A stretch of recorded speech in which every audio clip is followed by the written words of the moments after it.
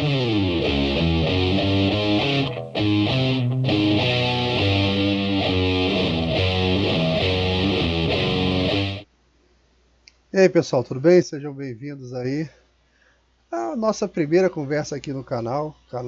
Hoje o nome do canal é Palpiteiro Amador. Sei lá qual vai ser o nome, daqui pra frente, mas por enquanto vai ficando assim. Eu trouxe aqui o meu sobrinho, Walter Calazzi. Depois vamos botar os nomes ali para ficar bonitinho. É bem improvisado. Agora a gente vai comentar o seguinte. Walter, conta um pouquinho da sua formação antes de a gente comentar a matéria. Quem é o Walter Calazzi? Bom, tio, é seguinte, vamos lá. Eu entrei na faculdade de Direito, sendo que no meio, por questões de saúde do meu pai, eu precisei segurar a faculdade para cuidar dele. E aí eu aproveitei, como eu tinha que ficar em casa o tempo todo para poder dar Uhum. remédio, fazer acontecer para tudo que ele precisava, para estudar muito questões que me interessavam. E acabou que eu, durante esses anos de palco da faculdade, eu entrei muito profundo no estudo de história, economia, filosofia, autores estrangeiros, até que eu até bati lá para o que, 2009, 2010, em vídeos do Olavo de Carvalho, eu me interessei muito por isso. Uhum. É, e aí abriu, eu comecei a me interessar por autores nacionais e conhecimento Ah, daqui de dentro. Minha especialidade ainda é mais os autores externos, mas eu tenho começado a me interessar muito por a questão interna daqui também. Então é isso, assim, sim. direito e história são áreas que Hum. eu domino bem, economia e filosofia medianamente. Beleza. O seu pai, você era muito pequenininho na época, seu pai me deu de presente um vidrinho, um tubinho de vidro com formol e dentro tinha um crio, que é um Uhum. camarão lá da região da Antártida, né? Que ele foi capitão médico e fotógrafo também do Barão de Tefé, aquele Foi mais de uma operação, mais de Brasil um Antártida. perfeito. Então, aproveitando seu conhecimento jurídico aí, uma dúvida para tirar aqui numa matéria que saiu hoje aí no Valor, falando que as empresas poderão responder por contágio de Covid. O que você tem a comentar sobre isso? É, como é que a gente pode colocar isso? Isso é uma aberração completa. Na questão de responsabilidade, é muito difícil você responsabilizar o patrão pela entrada do vírus. Como é que você vai cobrar dele o controle de uma pandemia, do funcionamento de uma pandemia? Você tem fatores da natureza, dos órgãos públicos, coisas que são completamente externas a ele. Ele não tem nem os meios para checar Nem para todos evitar, os né? funcionários, controlar o acesso deles uns aos outros. Assim, é uma aberração. Você está criando uma responsabilização por algo externo às capacidades do patrão. Mas a gente sabe que a intenção disso não é impedir o Covid de se proliferar. A Sim. intenção disso é ativismo político. Eu acho que isso vem daquela, já tenho visto algumas decisões nesse sentido. Por exemplo, eu vi uma recentemente que o cara ele foi flagrado, acho que em frente à empresa, na hora do almoço, completamente drogado. Aí foi demitido. E reverteram a demissão dele, dizendo que a empresa tinha, dentro das suas funções sociais, a recuperação do funcionário. Ele teve que readmitir. Eu acho que está dentro dessa de querer trazer uma responsabilidade social para dentro da empresa e vai atribuindo para o dono da empresa, para os seus representantes legais, essas responsabilidades que ele não tem nem como evitar. O que você falou. Se ele pode responder pelo contágio de um funcionário, significa que ele é responsável por aquilo. Ele deveria ter evitado aquilo. Né? Então, você atribui culpa. Eu acho que é a configuração perfeita da injustiça. Não é justiça, é o inverso. Né? É injusto. Assim, na verdade, isso tem um objetivo que... Por que isso é feito? Isso já é uma coisa que já é feita de longo prazo com a ideia de inviabilizar o pequeno e o médio comerciante. Porque uma empresa grande, se você quiser obrigar todos os comércios a terem que fazer esse controle todo, uma empresa grande, multinacional, tudo até Mais fácil. consegue botar uma infraestrutura para atender todos esses requisitos. Mas vai pedir para o pequeno e para o médio comerciante, você vai quebrar eles todos se você passar essa obrigatoriedade para eles. Então, é uma estratégia assim, pensada para isso mesmo, monopolizar e jogar o poder econômico de empregar para Uhum. essas empresas maiores que suportam isso. Muito da legislação trabalhista é mirada nisso, em Aham. tornar o pequeno negócio inviável. Eu, E é o que é triste, porque é o que tira a pessoa da pobreza. O que gera riqueza, que começa o ciclo de prosperidade, é o pequeno comerciante. sim, sim, sim. Então, a estratégia é clara. Assim. Isso está na história, desde os burgos lá atrás, né? Sim, sim. Agora eu fico pensando o seguinte: isso eu vejo da seguinte maneira. Quando às vezes as pessoas chegam assim e falam: Ah, eu tenho um professor na faculdade é muito ruim, na escola ele não me ensinou tais e tais coisas. Eu costumo responder assim: ninguém pode dar o que não tem. Então, se ele não teve aquele conhecimento, aquela instrução que você sente falta hoje e está reclamando, eu não sei se ele omitiu ou se ele não tinha para te dar mesmo. Aí eu fico pensando quando eu vejo essas matérias do Supremo, eu falo: será que isso é intencional? Ou a formação deles, né? Essa formação que eles receberam, muitos deles progressista e tal, isso está embutido nele de um jeito que ele acha que está fazendo um grande bem para a humanidade, entendeu? Ele pode estar nesse foco de estar fazendo um grande bem para a humanidade, ou pode ser alguma coisa intencional no sentido de um outro plano que a gente não faz ideia, mas que essas são pequenas ações que vão fazer ele chegar naquele determinado objetivo. Eu fico mais na primeira opção, que é a formação dele já construiu. Aí vem daquela estratégia dos coelhos lá do que o Lenin falava, de que depois eles vão se propagando e não sabe nem porquê, mas vão se propagando e a ideia permanece e segue em frente. Olha, tio, eu acho que é um pouco uma mistura dos dois fatores que você colocou. A maior parte dessas pessoas que pensam dessa forma, elas foram ensinadas a visão de mundo de que o ideal delas justifica essas Sim, falhas de caráter e de sim. moralidade, porque elas são ações que são erradas, mas elas são cometidas pelo bem de uma causa que legitima todas essas Isso ações. está no meio Mas da como você mentalidade. falou, eles não Né? podem dar o que eles não receberam. Se eles Sim, aprenderam a agir de determinada forma, um determinado conhecimento, é o que eles têm para reproduzir. sim. Isso é fato. É o cerne da mentalidade revolucionária, né? Isso. Os fins vão justificar tudo. Não é à toa que adoram Maquiavel, não param de ficar repetindo essa frase dele como se É. fosse a sabedoria suprema. E você vê Maquiavel, ele teve do lado de todos os perdedores, errou quase todas as previsões dele lá, tudo deu errado, e o cara é tido como grande estrategista. Ele Estrategista. adorava o César Borgia. E aí, Ah, onde é que terminou a história do César Borgia? O cara que ele dedicou o príncipe. uhum. Se você estuda a história dos Borgia, você vê que uma pessoa inteligente não apostaria no César Borgia. Sim, verdade. Tem uma série sobre os Borgias. Não sei se é Tem, Netflix, é. tem série de livros muito boas e tem a série também, Esse americana também, que eu gosto bastante. Assim. os Borgia lá com os dois filhos terríveis. Apesar de que a série faz um retrato, vamos dizer assim, bastante amigável do César Borgia. Não, Não é o César Borgia de verdade. a série é igual o Breaking Bad, né? Ela te faz ficar do lado do bandido. E você gosta, você vai torcendo por ele. Só que tem momentos em que ele fica tão mal que você fica constrangido de ter torcido por ele. Tem um ponto lá, isso não é spoiler, quem viu já era, série antiga. Que o Walter White, eu acho que ele mata uma criança, ou dá um tiro no garoto, um troço assim. Aí tu fica putaço com ele. Tu fica muito brabo porque ele fez aquilo. Aí você vê, passou dos limites. Aí você fala, peraí, passou do limite lá na primeiro capítulo da primeira temporada. Você tá nessa na vida com ele aí desde lá. Mas é a corrupção da moralidade. Muito Isso aí. do ideal que é começar a ensinar as pessoas a pensar de uma forma errada e imoral e naturalizar isso. A janela de obra. Sim, a janela. Eu tava vendo sobre isso hoje, a janela. Quer ver? Vamos ver se ele vai mostrar aqui, ó. Eu tava estudando hoje, vendo esse negócio da janela. Vamos ver se ele vai passar aqui.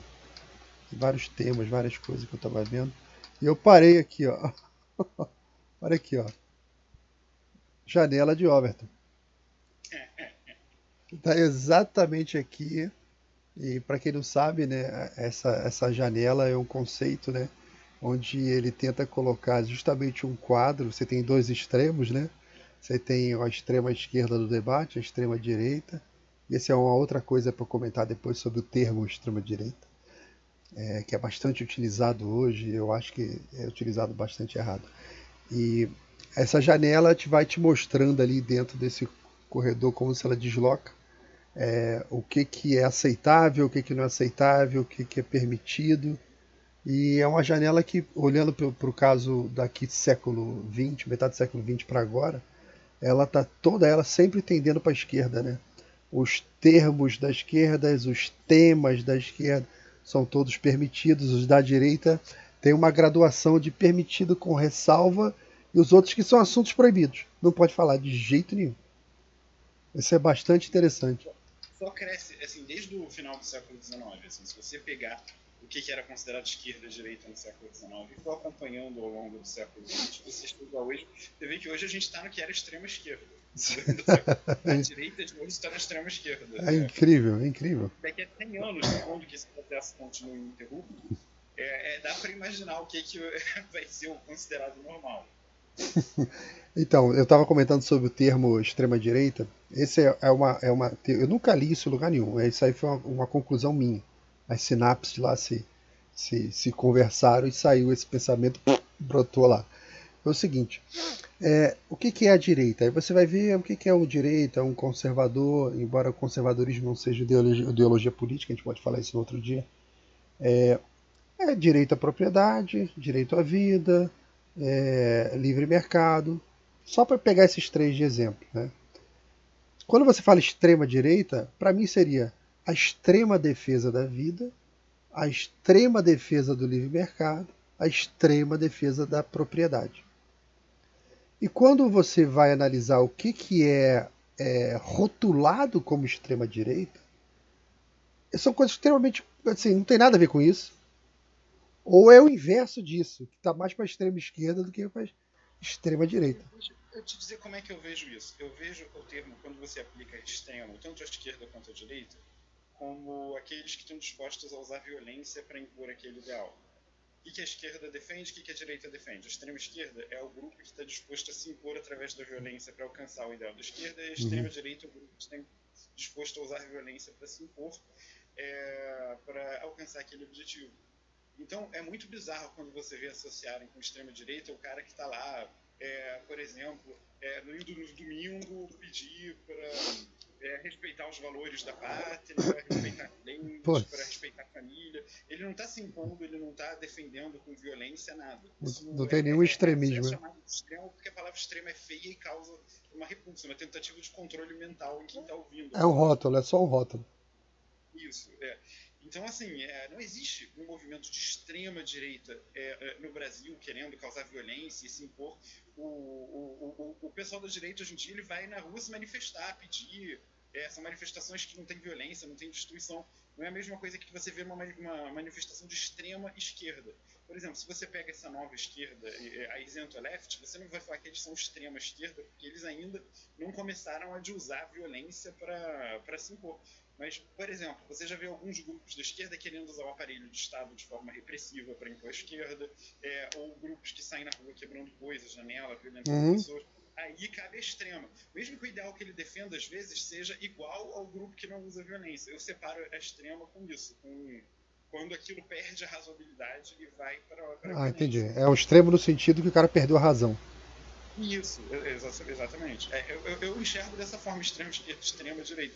Não existe extrema direita. O cara que defende livre mercado, família, propriedade, ele, assim, o que é de extremo nisso? Não tem nada de extremo. Ele quer que as famílias vivam em paz, cuidem da sua vida, não se metam na vida dos outros. Não tem nada de extremo. Sim. Eu não enxergo extrema direita em pessoas que defendem. Eu nunca vi a extrema direita. Até porque quando você fala assim, olha, se você tem o direito a direita que é o Estado pequeno, que é a esquerda, a direita é minarquista, né? Que é minarquista. Então, quando você tem a extrema direita nesse ponto, o extremo minarquismo é a anarquia, que é a ausência de Estado. Sim. Ou seja, quando você leva o ponteiro para a extrema direita, você parece que inverte o espectro e entra na tela lá do outro lado do espectro da esquerda, a anarquia. Até é uma coisa estranha, porque esses movimentos que estão dando porrada em pessoa na rua, quebrando coisas, se chamam de anarquistas. Só que aí a gente entra numa coisa estranha que é, eles no final defendem um governo global, um Estado Sim, forte. sim. Anarquistas eles não são. Eles querem ferramentas do Estado se impondo sobre a pessoa. Sim, sim, sim. Aí vem a dialética, toda aquela questão da guerra de palavras, porque palavras elas carregam as emoções. Você está diante do militante, você não precisa ter um argumento. É só falar as palavras corretas. Aí eles comportam tipo. É Walking Dead, lembra Walking Dead? Tá todo mundo escondidinho ali e os zumbis estão andando pra lá e pra cá. Aí dá um tiro, faz um barulho e zumbizada vai tudo na direção do tiro. É a mesma coisa. Tá os militantes ali andando pra lá e pra cá, aí você fala assim: Fulano é racista! Pá! Aí ele não quer saber o argumento, se é, se não é, o que o cara falou. Já começa todo mundo a bombardear em cima. Por exemplo, eu vi um caso agora recente. É, é um cara que eu não vou falar o nome dele agora não. Ele faz parte da comissão que avalia o Jabuti, que é uma premiação literária, tá? Beleza. Então ele fez um post qualquer na rede social dizendo que ele queria reabertura. Estava preocupado com as livrarias, o desemprego no mercado literário. As editoras já estavam na merda antes da crise. Trabalhei 2 anos, 3 anos no grupo editorial Record. As editoras já estavam. Esse modelo brasileiro de consignação, que não existe em lugar nenhum, né? A editora ela tem que pagar o autor, ela paga a produção do livro, ela paga a estocagem, ela paga a logística, ela entrega o livro na loja e a livraria ainda paga 50% do valor. No futuro, quando ela acertar a consignação, se ela for honesta, porque tem muita livraria que vende os livros e depois, na hora do acerto, diz que vendeu menos para regular o caixa dela lá, vende 50 exemplares e diz que vendeu 10. Né? Então ele todo preocupado com esse contexto, né? As editoras pararam de lançar livro. Novos autores, zero. Concurso literário, zero. Livraria está vendendo só as eletrônicas, que é uma fração muito pequena. A parte de e-book é 3%. É muito pequeno. Fora a parte de físico vende nos sites. Tal. Então ele estava muito preocupado.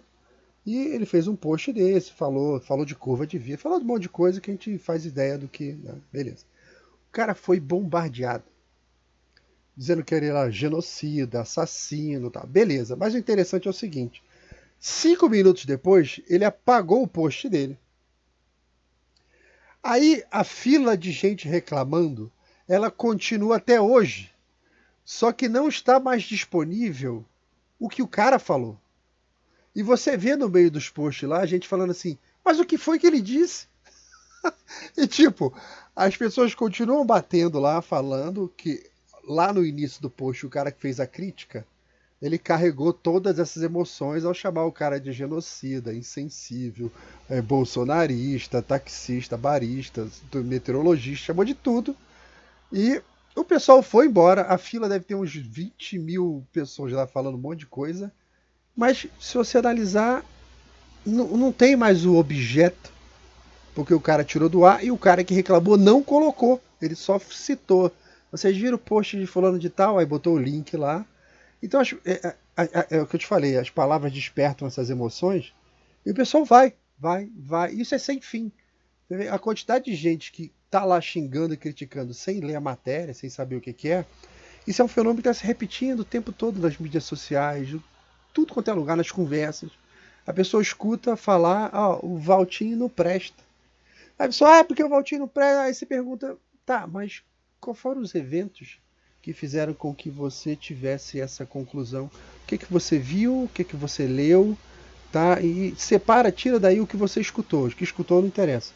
O que você leu, o que você ouviu, o que você viu na televisão, o que você presenciou, qual foi o fato que fez você concluir que fulano de tal não presta.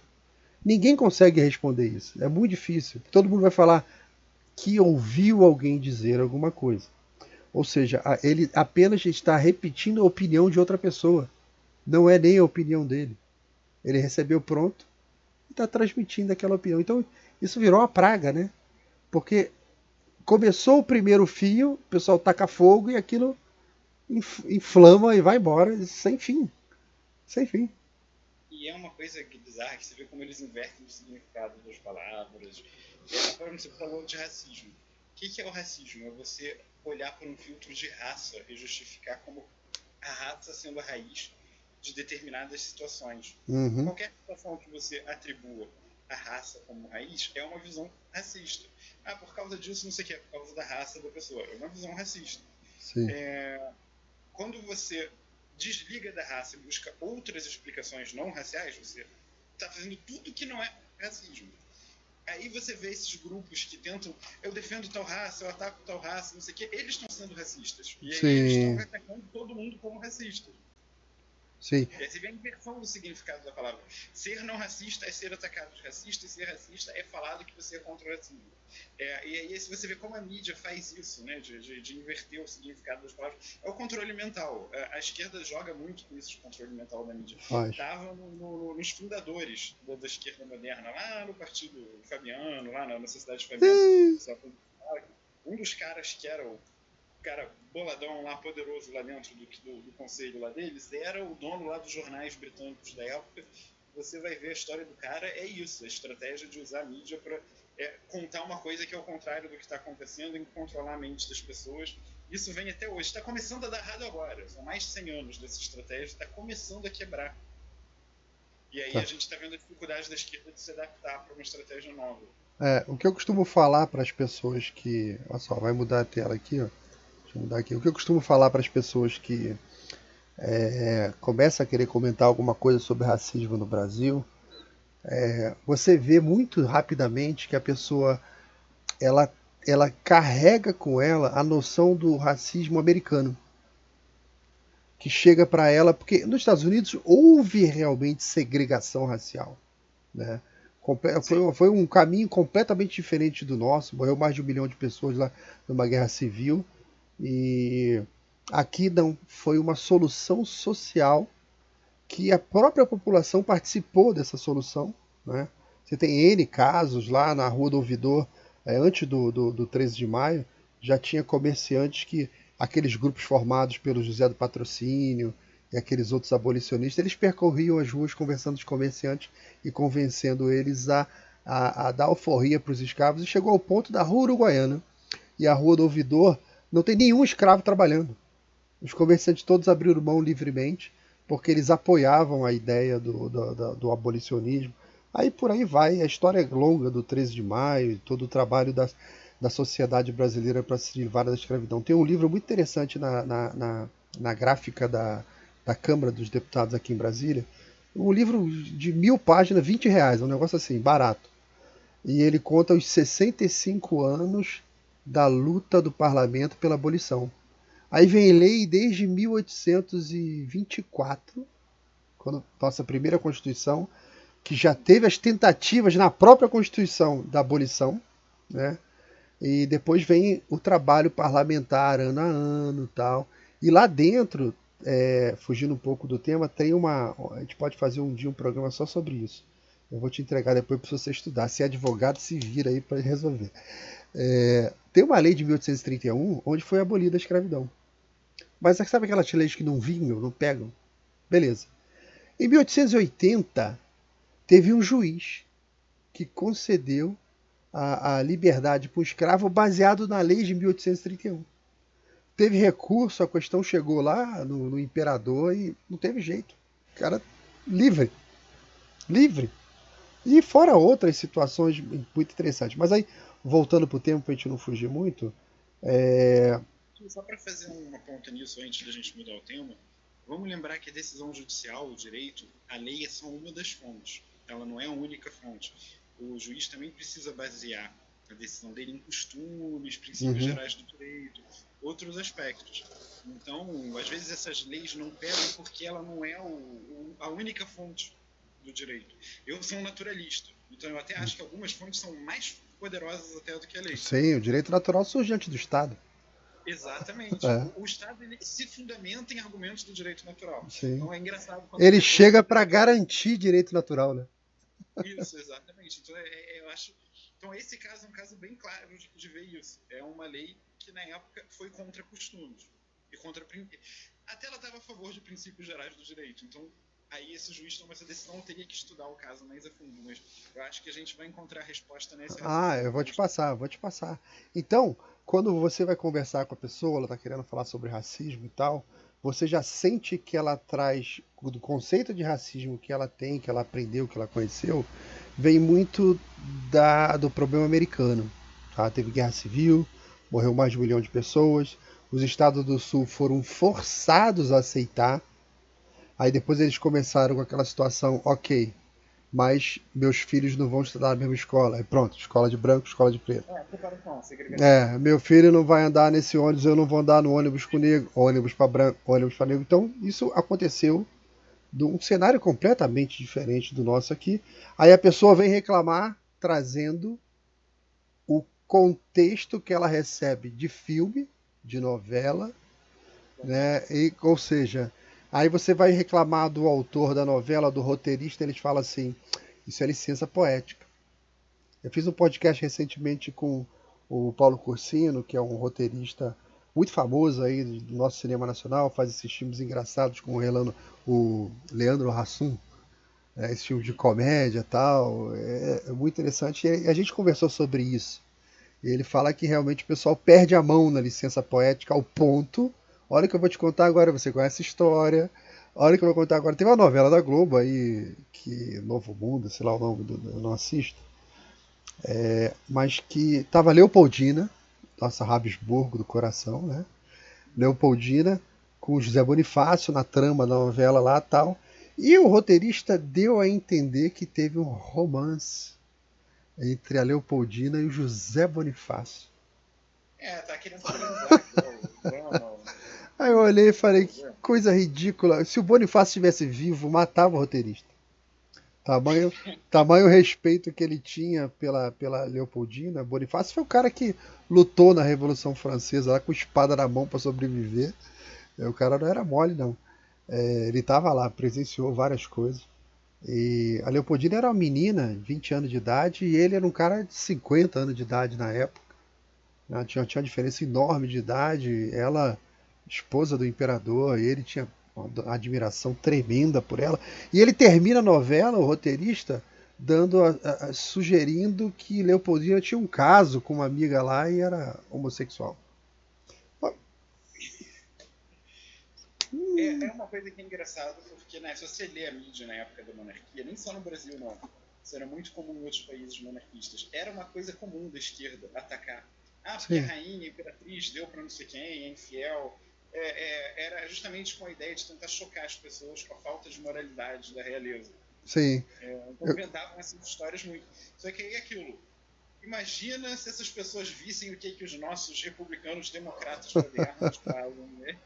A boa moralidade deles. Eu lembro de um assunto do Conde Duque. O Conde Duque, esposo da princesa Isabel, era um abolicionista. Ele libertou os escravos no Paraguai, quando venceu a Guerra do Paraguai, né? E tem um caso muito interessante de 2 escravos brasileiros que estavam lá na Guerra do Paraguai ajudando. Quando saiu o decreto lá, que quem fez o decreto foram os governantes do Paraguai, influenciado pelo Conde Duque. Ele recomendou, ele falou: olha, agora vocês que estão reconstruindo o país aí e tal, eu recomendo que você acabe com essa chaga aí, com esse negócio, isso não dá certo, o futuro não é isso, tal. O pessoal foi e seguiu. Eu também seguiria se eu estivesse escutando um conselho do chefe do exército que acabou de derrotar o exército do meu país. Eu seguiria o conselho, beleza. Então, 2 escravos brasileiros, alfabetizados, pegaram esse decreto lá, ficaram sabendo e tal, e eles estavam no Brasil. Aí eles leram o decreto, estava escrito lá assim: qualquer escravo que venha do Paraguai, fique lá em direção ao Brasil, é considerado liberto. Aí eles olharam a cerca que tinha na frente deles e falaram: ali depois da cerca é Paraguai, né? É Paraguai. Os caras atravessaram o Paraguai, foram em direção à aduana e chegaram na aduana e eles falaram assim: oi, tudo bem? Eu sou escravo do Brasil, mas eu estou vindo do Paraguai e tem um decreto aqui que me diz que se eu for um escravo vindo do Paraguai eu estou livre. Aí o cara leu e falou assim: tá livre. Aí o dono recorreu, foi para a justiça. É outra coisa que as pessoas não sabem. A justiça funcionava bem no século XIX, tinha todos os recursos. Você, o teu dono, né, te dava um tapa lá, você escravo, você podia ir na delegacia fazer queixa. O cara podia ter muitos casos registrados de reclamação que o cara chegou a perder a alforria, né? Assim, só para fazer um ponto para não ter nenhuma distorção, assim, a escravidão sempre foi considerada um absurdo moral por parte Sim. da elite intelectual da sociedade. Foi uma questão de costumes evoluírem ao longo de um período de luta constante, conseguir fazer isso se espalhar e acabar com essa chaga. Então, essas coisas, o cara não pode dar um tapa, tudo, foram fases intermediárias para acabar com isso. Uhum. Ninguém acha razoável o cara ter que entrar na justiça para reclamar que deu um tapa. Não é nem para isso poder acontecer. Verdade. E uma coisa que eu acho interessante, a gente até conversou no outro dia, é que um assalariado hoje brasileiro, ele está na condição inferior a de um escravo.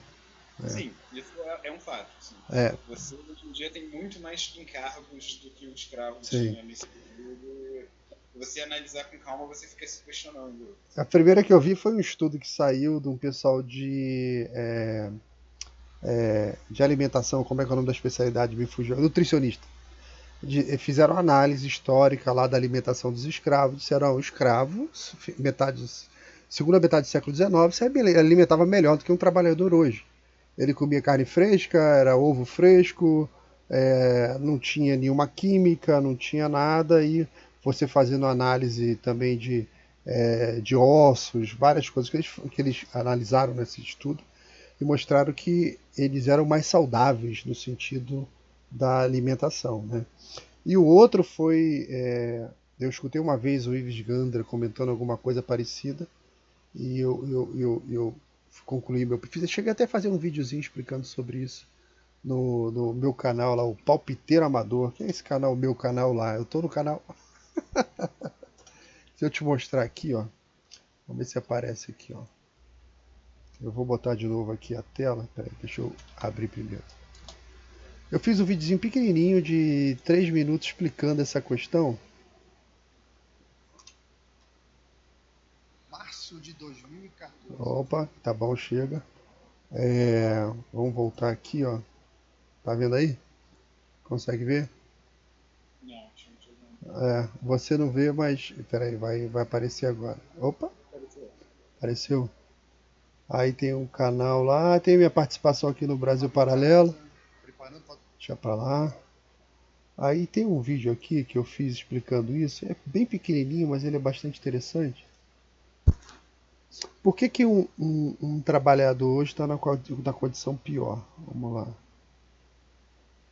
Aparece a mãozinha aqui, ó. Em 1 minuto, veja como pagamos no mínimo 65% de imposto. Vou dar o play aqui. Essa é uma corajosa indústria. Esse aqui é o não menos corajoso empreendedor. Ele tem uma fabulosa ideia de contratar um novo funcionário. Então, ele resolve que esse funcionário, a valor de mercado, vai estar recebendo R$1.000 por mês. Antônio vai ser o novo funcionário da empresa. Mas, antes que o Antônio consiga receber o seu novo emprego, entra uma figura nova do nosso querido e amado governo, que não permite que Antônio seja contratado se o seu patrão não lhe entregar outros R$1.000 de impostos. E o patrão vai lá e não tem alternativa, acaba entregando. Então, você tem R$1.000 com o Antônio e os outros R$1.000 com o nosso querido governo. Então, Antônio, quando chega com seu salário no mercado para fazer compra, ele encontra uma nova carga tributária, que gira em torno de 35%. Então, aquele sujeito que antes já tinha recebido, muito alegre e feliz, R$1.000 de encargos trabalhistas, vai receber mais R$350 no dinheiro de Antônio, mais isso na conta do governo. Então, essa carga tributária deixa para Antônio apenas R$650 daquilo que anteriormente o patrão estava disposto a pagar por ele, que era R$2.000. Ou seja, ele fica com R$650 e o governo, malandramente, ficou com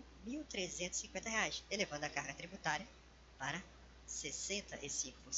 Lembrando que esse governo ineficiente depois ainda vai cobrar outras coisas nossas, então vamos pagar indiretamente plano de saúde, seguro de carro, escola para os filhos, porque o governo não consegue prover saúde, segurança nem educação. Essa? Entendeu?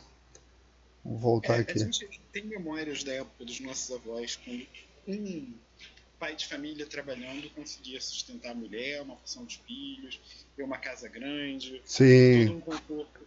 Então você vê como isso degenerou ao longo do século XX, a condição econômica do trabalhador. Sim. Isso tem essa causa que você falou, a quantidade de legislação que resolveu se meter entre a relação trabalhador e funcionário, e patrão com a ideia de desviar dinheiro para o Estado. É aquilo, o Estado é como se ele fosse o dono do trabalhador. Você tem que pagar o passe A do permissão. trabalhador para o Estado. Ao ponto que se você trabalhar no exterior, você ainda deve dinheiro para o governo. Sim, é ridículo. Como se ele fosse seu proprietário.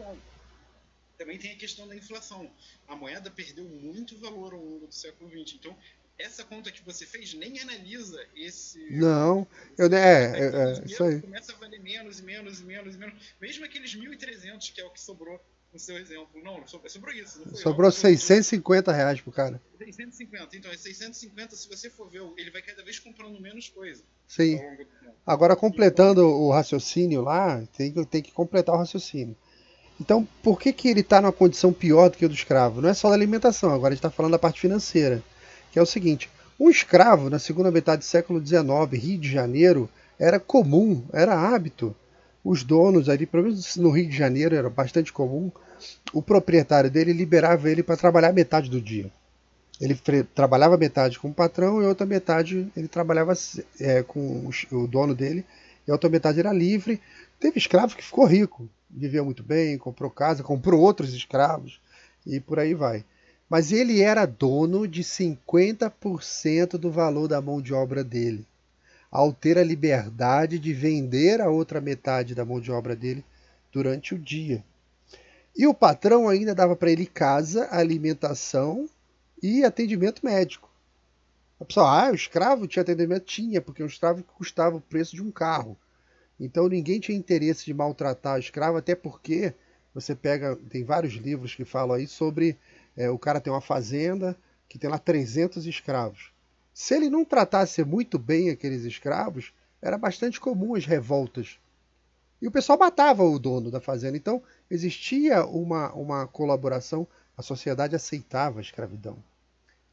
Sim, era uma chaga.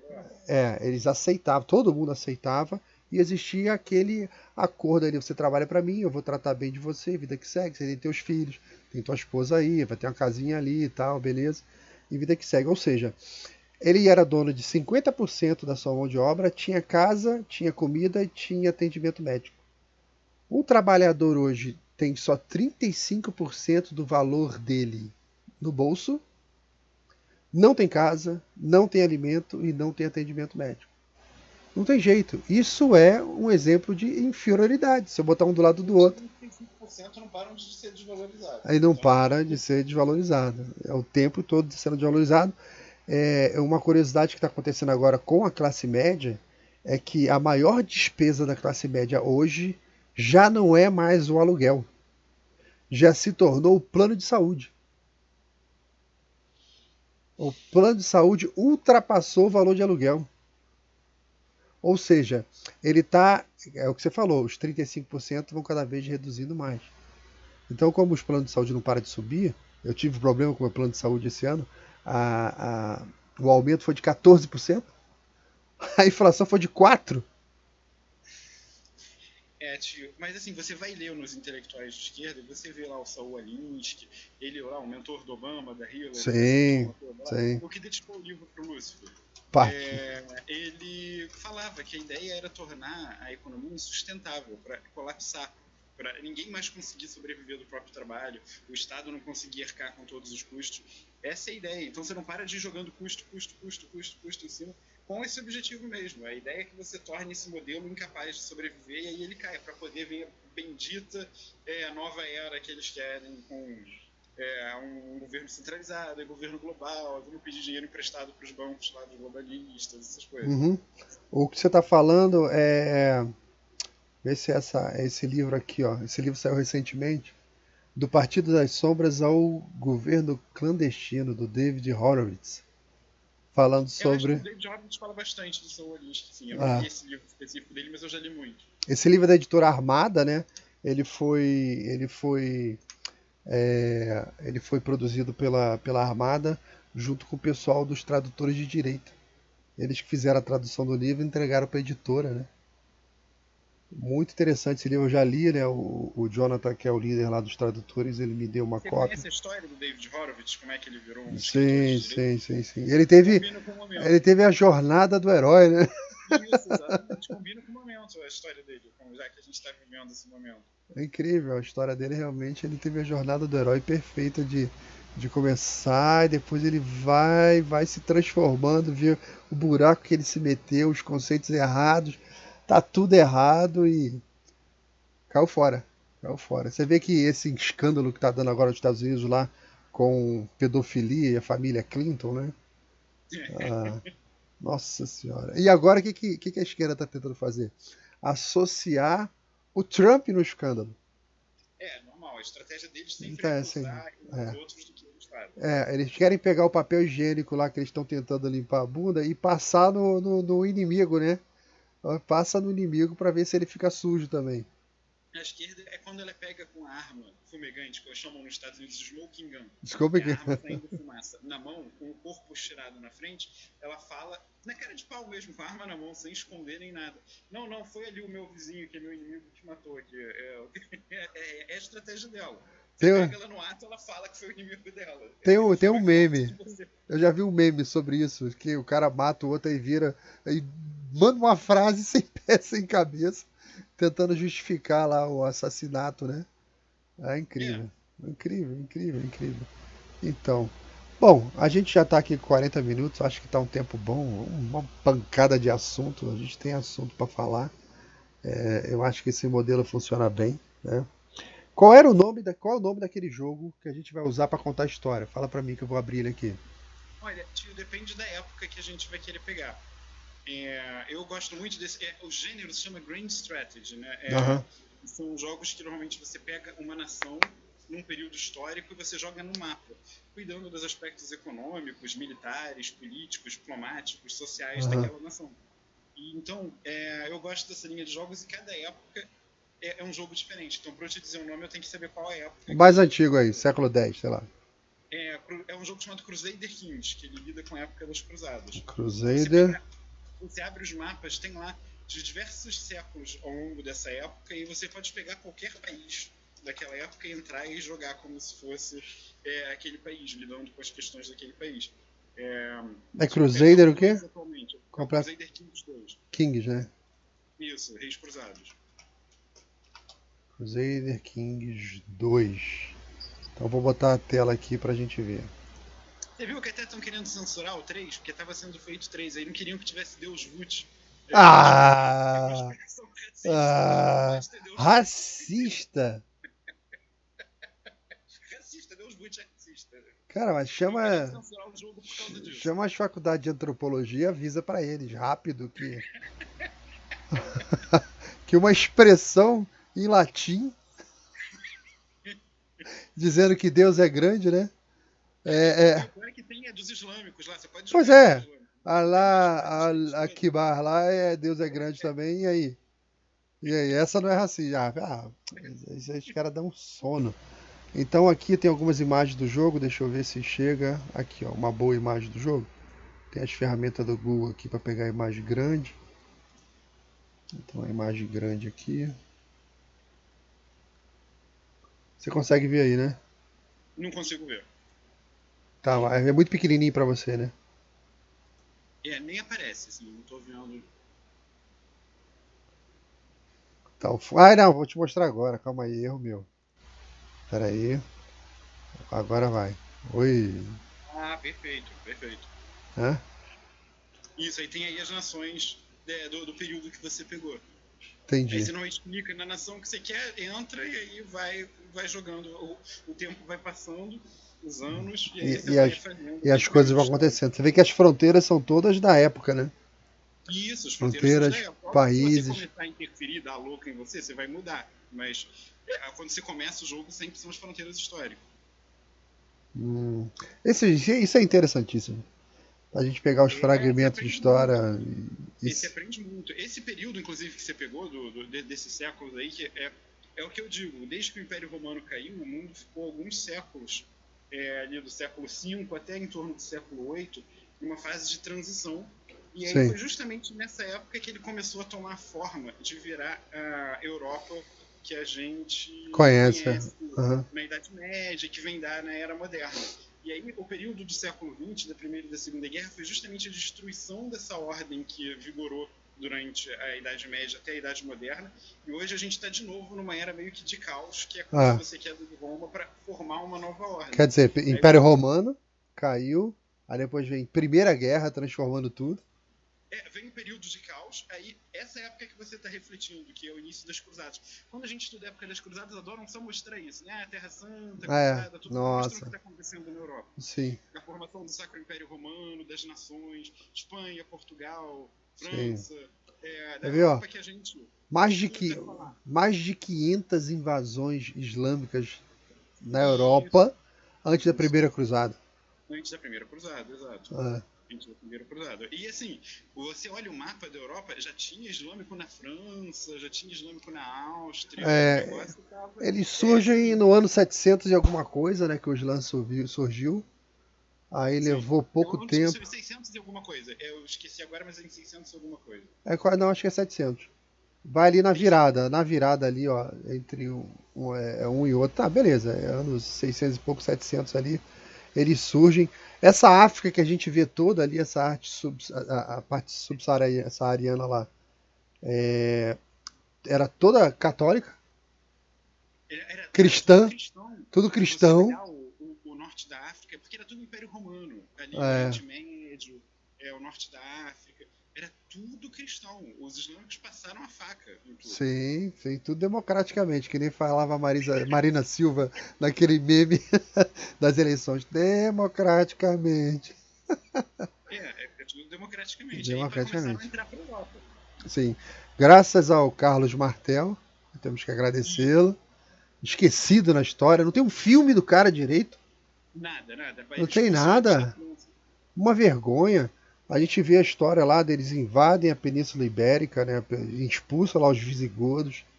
O visigodo tem toda aquela questão do desarmamento, que eles desarmaram a população, eles não gostavam de arma.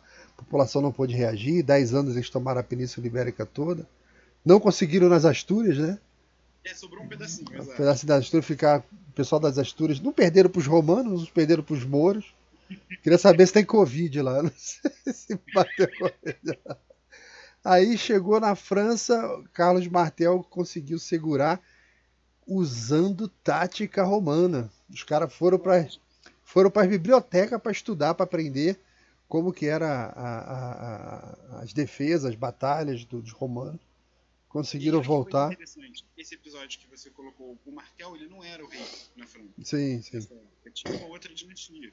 E justamente porque ele foi o cara que estudou, aprendeu, organizou, repeliu e protegeu a França da invasão estrangeira, o neto dele virou o imperador lá, o Carlos Magno. Sim, sim, sim, sim.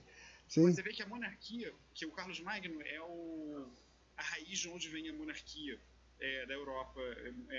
Toda monarquia que a gente conhece, o modelo de monarquia veio dele. uhum, Inspirado na época dele, no modelo dele.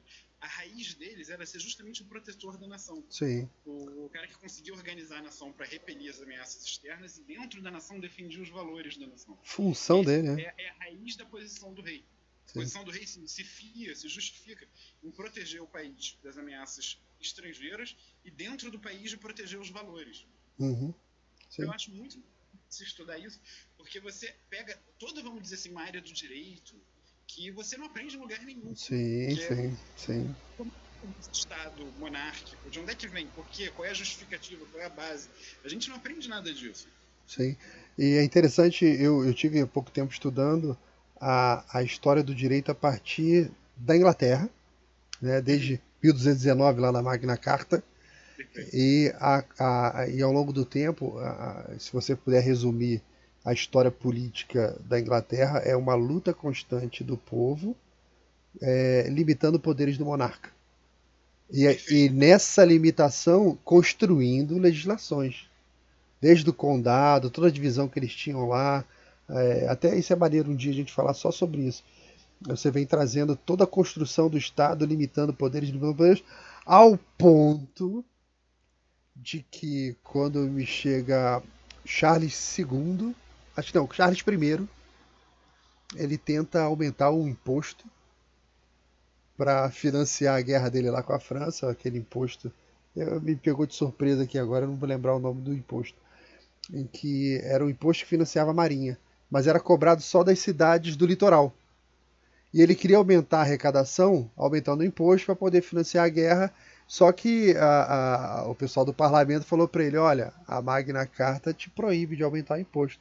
Só quem pode Isso, o próprio fazer parlamento, é o exato. parlamento que faz, não é você que faz. Parece o STF hoje, né? Olha, Sim, você não pode investigar, meu filho, é a gente aqui, o outro órgão que pode investigar. Você começou pelo rabo, tá ao contrário. Então ele vai e peita lá os barões, todo mundo lá.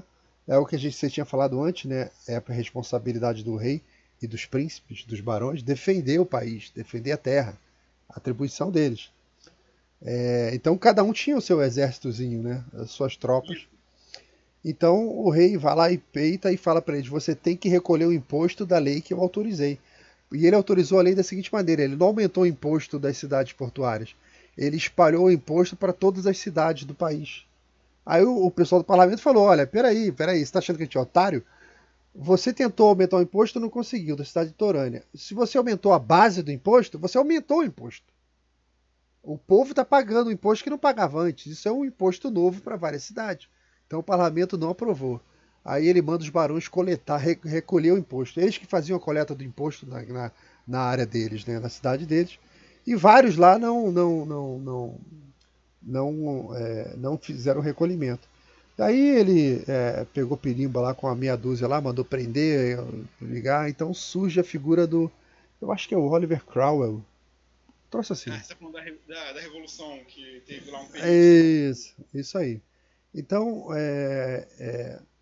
você vê como que isso é importante para o povo britânico, essa luta deles de garantir o direito, reduzir os poderes do monarca, do governante, e seguir nessa construção do direito que ele teve uma guerra civil entre o exército do rei e o exército do parlamento. E o exército do parlamento, formado pelos barões, venceu a guerra. O rei perdeu, foi decapitado o rei. E a Inglaterra virou uma república. Por E alguns, não durou muito, não. por alguns poucos anos, é o Oliver Cromwell, eu acho que é esse mesmo.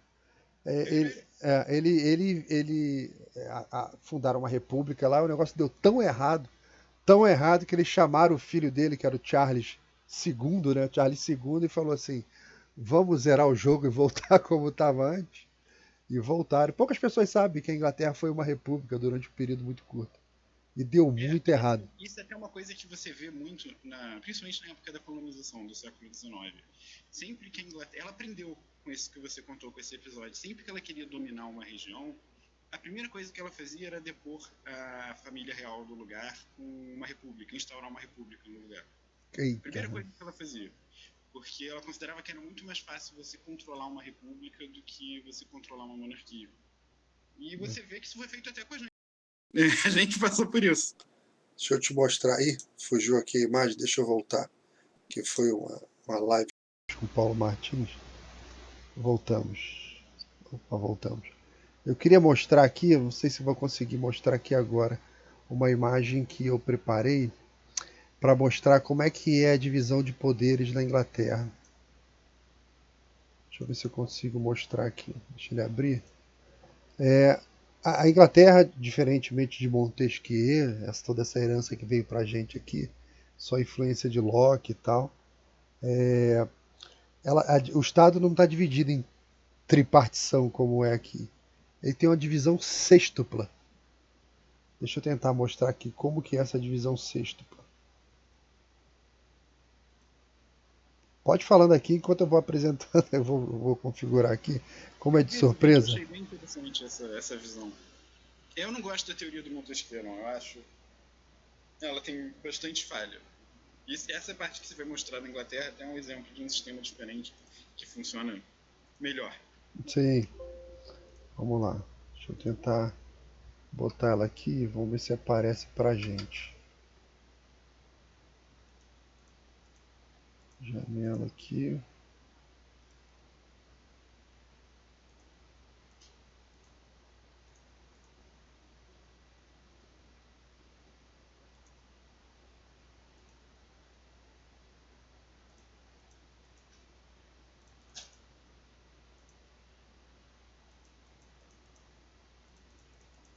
Como ele abriu fora do browser, quero ver como é que eu faço para colocar ele. aparecendo aqui, ó, PowerPoint.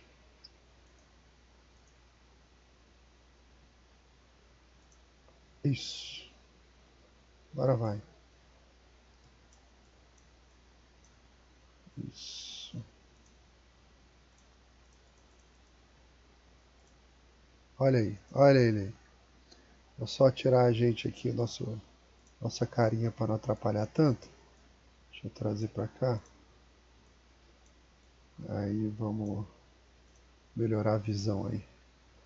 Então, como é que é a divisão deles lá? Eles têm aqui na base da pirâmide, ele tem 6 poderes. 6 poderes, tem 6. Nós temos 3. O funcionalismo público é um poder.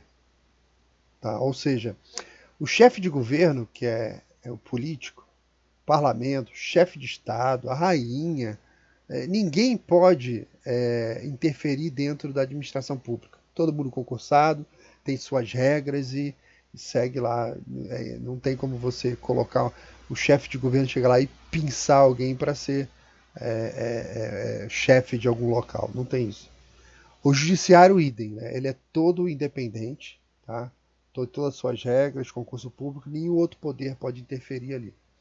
Aí na base da pirâmide aqui, você tem, no meio da pirâmide você tem o chefe de governo e o parlamento. O parlamento é eleito lá pelo povo e dependendo do país, né, tem país que o povo elege o primeiro-ministro e tem país que é o parlamento que elege o primeiro-ministro, mas isso aqui é o andar, digamos que isso aqui é um prédio de 3 andares, né?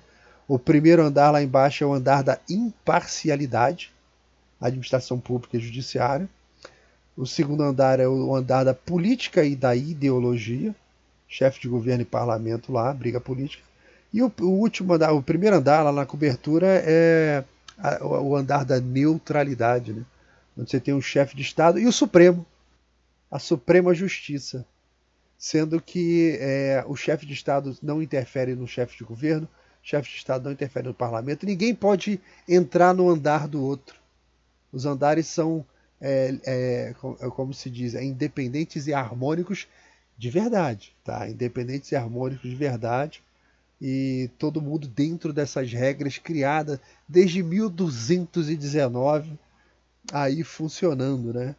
Então, eu achei esse mapa com essa separação, a maneira como eles trabalham, muito interessante.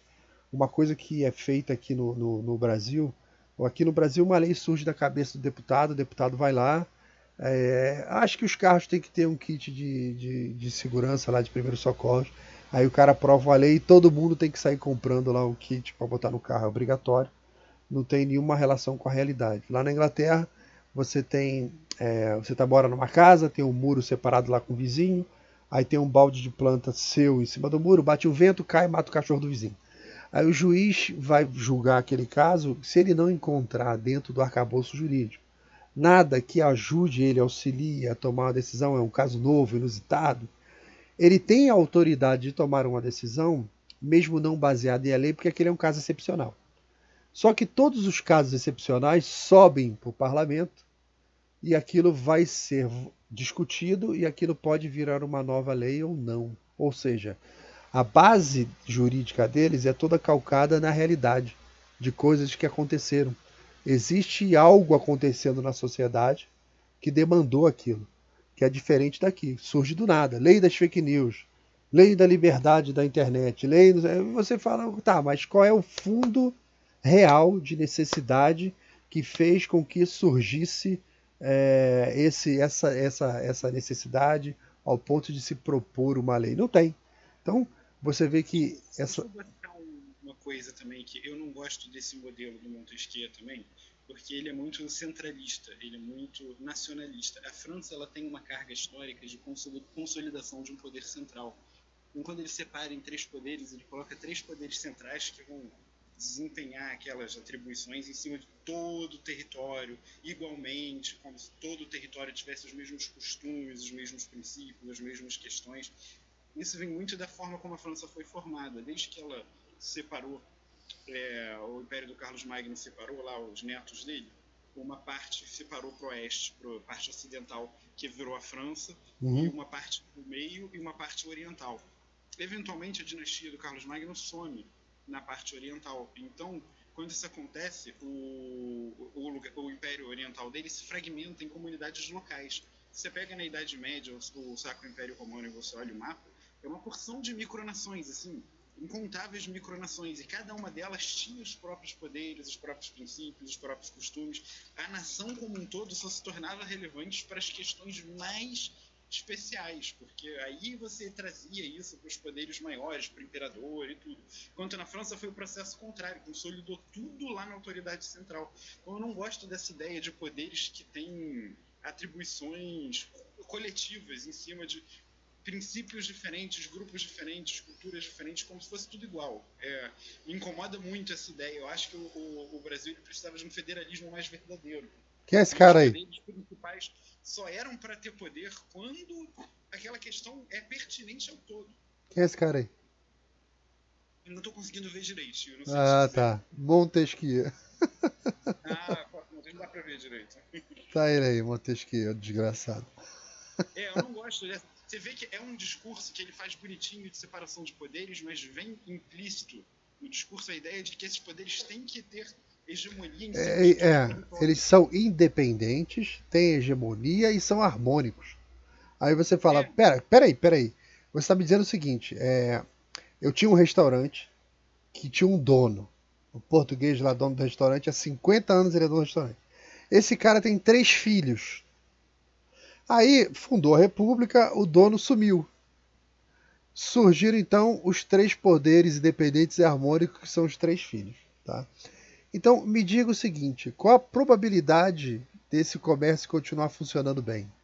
A gente sabe que temos N casos aí na história, né, que a gente acompanha nas nossas vidas, de perto, gente próxima, que quando acontece a situação desse, que o dono do comércio faleceu, ou da indústria, sei lá o que for, aquilo passa para os filhos, dificilmente aquilo vai dar certo. E se der, vai ser por uma geração. Dificilmente vai dar certo.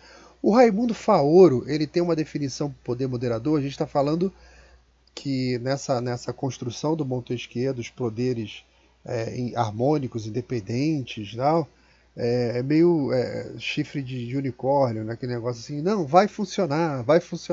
Tem muito elemento de fé aí que vai funcionar. Mas o Raimundo falou o seguinte, olha, ele dizia que uma das funções do poder moderador é absorver o atrito entre os poderes. É como se ele fosse o óleo de um motor. O motor tem todas as peças funcionando lá dentro. Ele entra como um óleo de motor, absorvendo todos os atritos, as temperaturas, vai absorvendo tudo ali. Então ele tem essa função muito bem descrita, né? Eu acho essa definição dele muito boa. E a gente que vive no Brasil e vê esse conflito que a gente está vivendo hoje, nós estamos em junho de 2020 e o Supremo está cuspindo no Bolsonaro, o Bolsonaro está doido para mijar no Supremo, então tá um rolo danado, o parlamento fica alternando com o Supremo para ver quem vai atrapalhar essa semana o governo. Então você vê que há atrito entre os poderes. Os irmãos estão brigando, os irmãos estão saindo no tapa, né?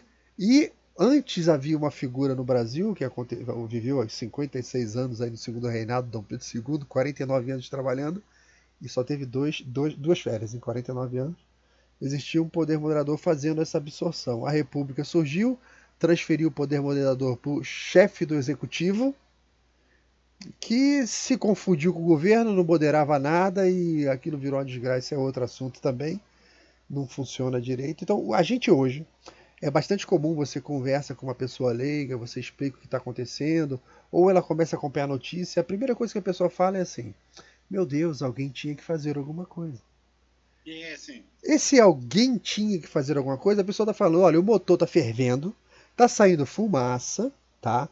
Esse motor, nós já estamos no 7º motor, se você contar as constituições que o Brasil já teve.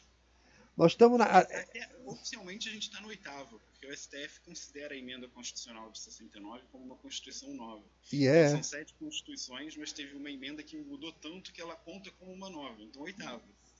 Nossa Senhora! Então, nós temos uma história de motores fundindo fundindo. E Essa você... oficina não é boa, você não Não levaria é o boa, carro lá. não é boa. Aí eles constroem um motor novo, mas não colocam óleo. Constrói um motor novo, não colocam óleo. Aquela comissão Afonso Arinos, de 1987, que fez uma proposta de constituição, que era a promessa de campanha do Tancredo Neves. Fazer uma constituinte, estava saindo do regime militar, realmente ia ter que mudar tudo. A comissão me entrega uma constituição boa, era boa, é parlamentarista, vários de regra, conselho de Estado, tem um monte de coisa lá, interessante, né? Presidente do Conselho de Estado, você fica lendo lá, parece que está lendo a Constituição de 1824, né? Quando fala do presidente do Conselho de Estado. Então, você olha a Constituição boa, 50 páginas, enxuta, feita por um grupo de notáveis. Aí o Tancredo morreu, que era o cara que bancava aquilo, entregaram na mão do Sarney. O Sarney olhou para o parlamento falou: não, isso é uma intromissão do executivo. Quem vai fazer a nossa Constituição vai ser o parlamento. Aí entregaram a Constituição de 450 páginas. 7 vezes maior que a Constituição anterior. Aí entra Colégio Dom Pedro II. Cada absurdo que entra na Constituição que você fica. Tinha até taxa de juros na Constituição. Tinha taxa de juros. Sim, sim. É uma piada, é uma piada. Então, esse motor, né, entregaram um motor enxuto com 50 peças. Aí eles trocaram e botaram um motor com 450 peças sem óleo do motor. O que a gente está vendo hoje é o motor fundindo. Fundindo. Porque uma das vocações do Estado é crescer, né? Ele vai crescendo. Assim, os poderes, né, tanto o executivo, a gente vê isso, né? Você pega aquele...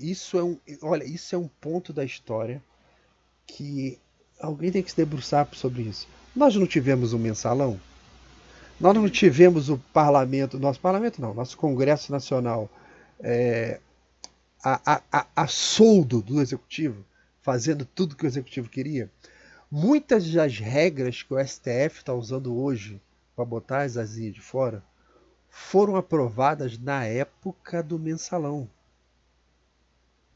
Aí você pode pensar já num plano de construção alinhada entre o executivo, o legislativo já estava no bolso, né, dando condições para o judiciário.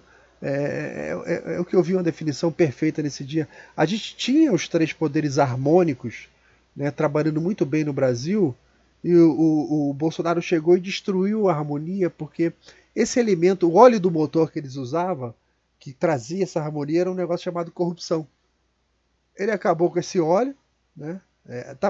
Até o termo que eu usei foi azeite, porque os poderes estavam azeitados. Ele veio, tirou o azeite e começou a fazer fumaça da máquina agora. Está fazendo fumaça, está fazendo fumaça, está fazendo fumaça. A população está preocupada. Qualquer um que olha um carro fazendo fumaça vai ficar preocupado, né? Sabe qual o problema dessa situação? Esse motor não foi feito para fazer o carro andar. A máquina, ela tem uma função, você cria ela para desempenhar uma tarefa. Se você tenta usar ela para desempenhar outra tarefa, você vai ver isso que você está falando. As pessoas têm que entender que atualmente esse motor não foi feito para fazer o Brasil ter um país pacífico, próspero. Não foi esse o interesse por trás da competição. É para fazer barulho, né? Para andar. Foi uma ideia de consolidação de poder, de benefício de determinados grupos. Então, é isso que a gente está vendo. E quando alguém parou de fazer a parte que lhe cabia para alcançar esse fim, entrou a fumaceira aí que você está apontando. É incrível. Aí isso me remete a uma imagem que eu até publiquei no Facebook um tempo atrás, que eu acho, assim, corretíssima. Vou mostrar aqui porque isso é engraçado. Eu quero ver se você vai concordar comigo. Vamos ver. Vou abrir a imagem uma nova guia aqui. Ó, vamos lá. Ó o motor aí. Brasília tá pegando fogo. E essa imagem representa tudo que a gente falou nos últimos 15 minutos aqui.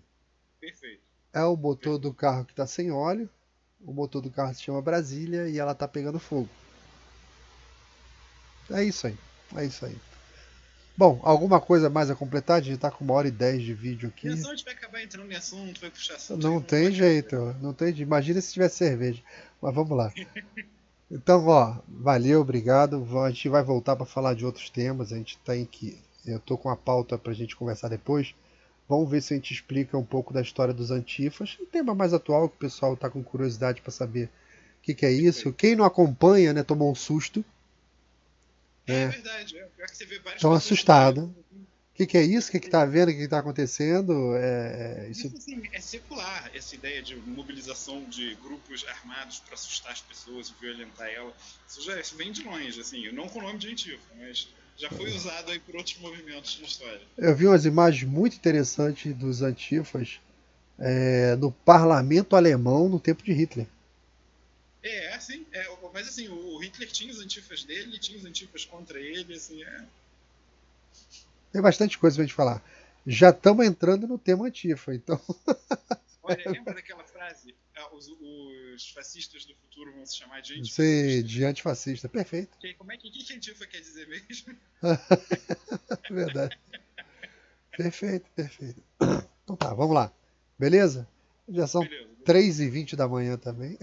Eu não tô com o menor sono, é terrível. Eu também não. Valeu, meu jovem. Um abraço pra ti. A gente vai se ver daqui a pouquinho. Valeu. Um abraço aí, tio. Valeu. Boa noite.